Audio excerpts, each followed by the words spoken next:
Hey, what's going on, folks? Welcome back to the channel. Today we're taking a close look at the 1945 Jefferson Nickel. It's a war-era coin with more going on than most collectors realize. I think it's a really fun one to collect, and I think it can be really valuable. This was the final year of silver composition for Jefferson series coins, and with that came several known error varieties, repunch mint marks, and double dies. In this video, I'll also be answering a real question from one of you, viewer Oyabun8538, who owns 2 RPM examples and a certified DDR. So really cool coins. Let's break down what makes these nickels important, what errors to look for, and how much they're worth. So in 1945, Jefferson nickels were still struck using the wartime composition of 35% silver, 56% copper, and 9% manganese. This formula was introduced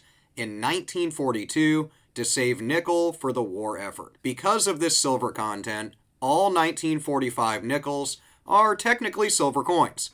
You can also spot them easily since the mint mark is located above Monticello on the reverse or back of the coin and will indicate that these are silver ones. This was only done during the war years from 1942 to 1945. So all 3 mints produce these: Philadelphia with a large P, Denver with a D, and San Francisco with an S mint mark. The war years were notorious for rush production and reused equipment. So across all the years and many of the coins, there are a ton of errors from the mint. Off-center strikes, lamination issues, die cracks, and cuds are not uncommon for 1945 nickels. Minor off-center examples can sell for $10 to $20, but more dramatic strikes can reach well over $200.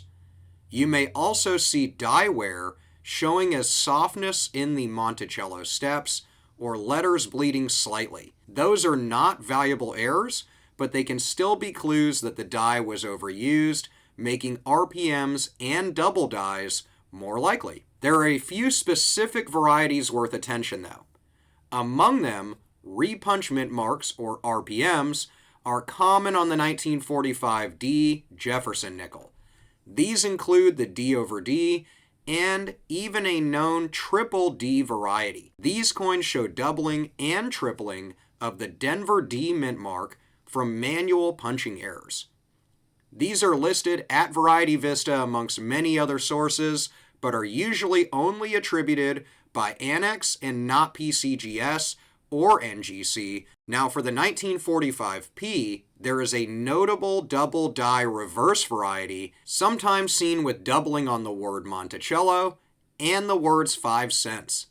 PCGS attributes this one under FS801, so if you've heard that term, FS801, then that is what that's referring to from PCGS, and examples in mint state condition are extremely rare for these. Now back to the viewer question. Our viewer and subscriber, the wonderful Oyabun8538, submitted 2 1945 D RPMs and 1 1945 P DDR. All 3 coins are certified. The D over D and the triple D are ANACS MS65, and the DDR is ANACS MS66. So all 3 are graded pretty high. Now if we go ahead and look at some notable sales, the 1945 D over D error in MS65 usually sells in upwards of $80 to $100, depending on visibility of the punch and eye appeal. The D over D over D, or triple D as I like to call it,